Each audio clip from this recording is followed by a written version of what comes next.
Little me. Hey everyone, Kirsten here, and welcome to my sketchbook. I hope everyone had a happy Halloween filled with more treats and tricks this year. And I hope all you artists out there had a great Inktober, that you reached your goals.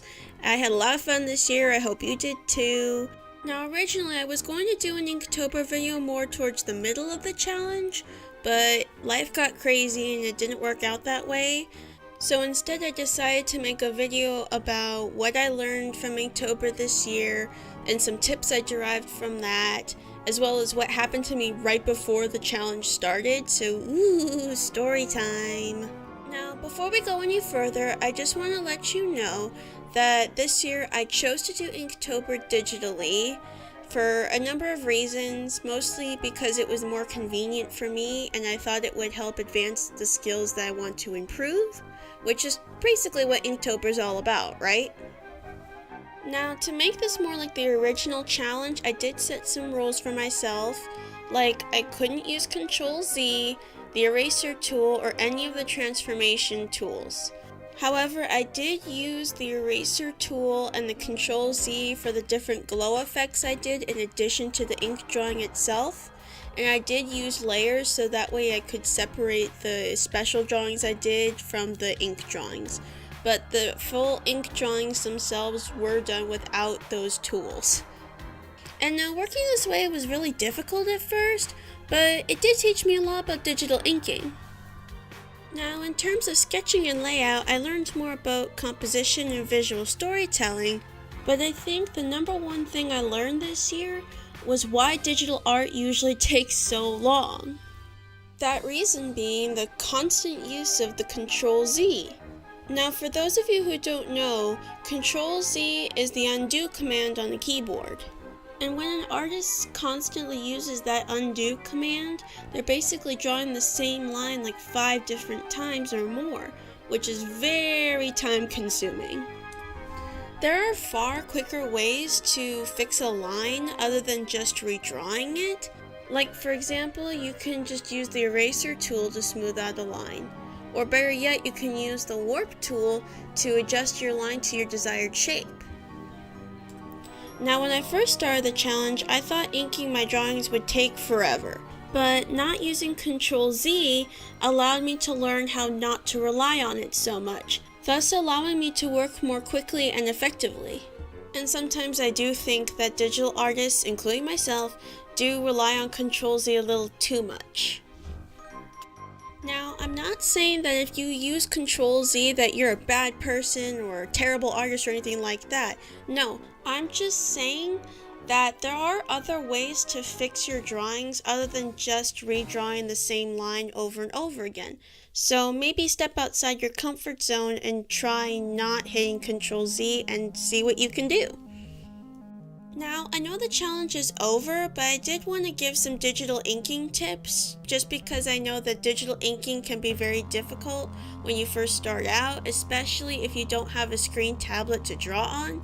So here's some techniques for you to try out. Tip number 1. Use the brush that will best fit what kind of line you're going for. Like if you're going for a nice, bold, cartoony style, then use the default Photoshop brush at about 60% hardness and you should get a nice clean result. For my Inktober drawings, I chose textured brushes, mostly because it would give it a nice inky feel for Inktober, which would make sense. Also, textured brushes give you a little more leeway if you go astray. No matter which type of brush you choose to use, I do recommend that you turn on the shape dynamics and set the control to pen pressure. That way you can control it. You can turn these settings on in the brush settings menu in Photoshop. I'm not really sure about other drawing software programs since I primarily use Photoshop. I also recommend that you change the minimum diameter to about 10% or less.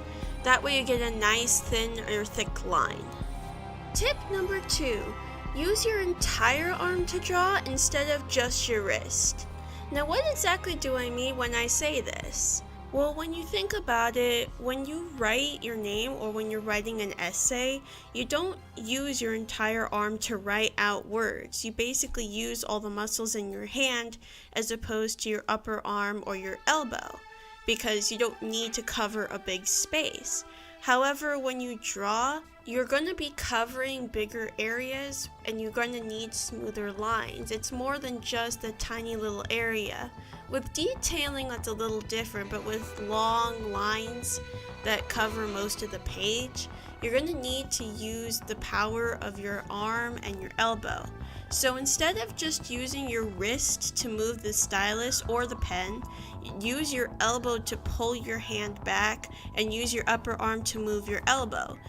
Now, drawing this way or inking this way will feel kind of weird at first, but you will end up having more control, and then you also won't necessarily have a sore wrist, or your hands won't feel so sore, because my hands tend to cramp up when I'm writing, but not necessarily when I'm drawing.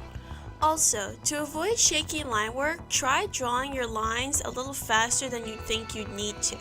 And the reason I say that is because I think when artists first start out digital inking, I think they're thinking if you slow down your drawing process, you'll have more control over your line, which does sound logical. However, what a computer is doing is it's analyzing what you're doing and translating it on the screen.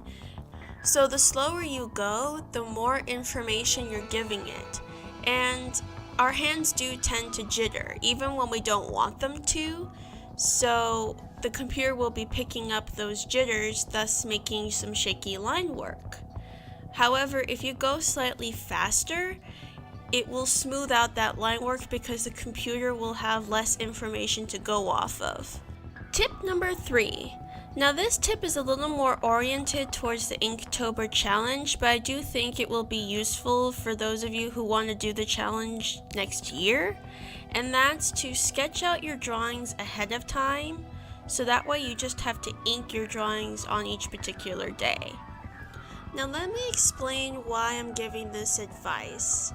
I'm saying this because I think the reason a lot of people aren't able to complete the challenge is because they run out of time or they run out of ideas to continue with it. Inking, digital or traditional, does take a lot of time and effort to complete, and concept and design take even more time. So I'd recommend that for some people to just sketch out their ideas. It doesn't even have to be a full sketch, it can just be a thumbnail sketch, so that way you at least have an idea of what you want to do on a particular day. Instead of having to come up with your ideas, sketch it out, and then ink it, you'll just be able to ink a really nice sketch and then be able to post it in decent time. Also, sketching ahead can help you prepare for busier days. Like, you can have the sketch ahead of time and then you just have to ink it when you know you're not going to have a lot of time to spend on it, and it'll still be a pretty decent piece that you can be proud of. It can also allow you to continue with the challenge even if something completely unexpected happens, like a family member gets sick or you get sick. It'll be like a safety net. Finally, tip number 4. And this tip definitely goes for anything you save on the computer. Store your files on a safe drive and back them up. Now you're probably thinking, well, duh, of course you should save your files in a safe place. And I do totally agree, but you do need to make sure that what you're saving it on is reliable and that you have a backup. And the reason I'm bringing this up is because I have a wonderful story of my Pre-Inktober nightmare that I would love to share with you guys, and I hope you guys can learn from my mistakes. Now let me set the scene for you. It's a couple days before October 1st. I was anxious and excited for starting a 31-day challenge, making awesome drawings. I had about 20 sketches completed at this point, so I tried to work on one of them on this particular day, thinking I was responsible because I had created a folder on this hard drive specifically for my Inktober drawings. Well, when I plugged it in this particular day, it failed. It would not open. My computer didn't even recognize it. Now, seeing that this had happened to me before, I wanted to be sure that it was the drive itself and not my computer. So when I got home, I tried my old drive, which did die on me in the past, but spontaneously started working again. That drive worked perfectly on my computer. The newer one did not, so I hightailed it over to Geek Squad, #not-sponsored, and unfortunately there was nothing they could do to recover any of the files. And it would cost me anywhere from $500 to $1,500 to retrieve the data on it. And now normally I do have a software that backs up files whenever I have a Wi-Fi connection. However, this was a new computer and I did not have this service on it yet, so none of those files had been backed up and they were all on that drive. Now this is pretty much any digital artist's worst nightmare, having all those sketches and then them just gone. Now relax a little bit, I was able to get some of them back, but I had to be a little creative when I did it. Luckily, Photoshop, when you first open it, it shows all the thumbnails of the files you recently opened. And luckily for me, I was editing these sketches throughout the past week, so I had a good deal of them on that window, so I had to take screenshots and crop them. I was able to get about 8 to 10 of them back, but all this proves is that you definitely need to make sure you save your files in a secure location and have a backup if necessary. I recommend a drive with no moving parts, a solid state drive. I don't have a company preference, but a drive with no moving parts will reduce its likelihood of failing. So yeah, that's my story about my Pre-Inktober Nightmare, and at first I thought, oh great, this is going to make the challenge so much harder, but I was still able to complete it. So even if you had a little bump in the road, just know that even if something doesn't go according to plan, you can still pursue on. Even if you missed a day, you can just keep going and finish the challenge. Inktober is supposed to be fun. It's supposed to be a way to grow your skills and associate with people in a community. So even if you've missed a day or you did it once a week or whatever, it's about trying to have fun and improve yourself. Not about like, oh, you have to have the most perfect drawing, you have to have the most perfect layout, you have to do every single drawing every day for a month. Everyone does the challenge differently, and that's what makes it a great challenge. And I really do think that Inktober, doing all those drawings, really did help my digital inking skills, because it's a little easier for me to make nice lines. I'm not hitting Control-Z as much as I used to. I'm trying to use the warp tool a little more, and it does save a little time. So I got the most out of the challenge. And now, my wonderful audience, I do have a couple of questions for you people to spark a little debate in the comment section. So, did you participate in Inktober this year? Did you use digital media or traditional media?